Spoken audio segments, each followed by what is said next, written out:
今日は妹の誕生日なのでクレーンゲームの景品だけでプレゼント揃えていこうと思います。あったあった、うちの妹クロミちゃん大好きなのでこれ狙っていきます。いや惜しい、爪をしっかり寄せていけ。いや待って、めっちゃパワー強くない？きたきたきた。よしナイスゲット。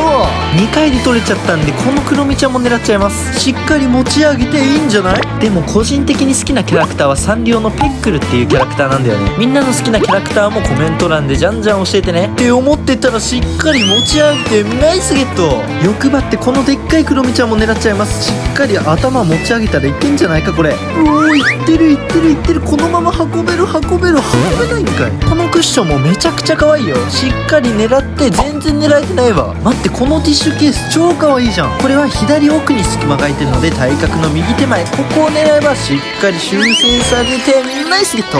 いい感じにクロミちゃんいっぱい取れたのでこれで妹も喜んでくれると思います。みんなフォローといいねよろしく。ベビー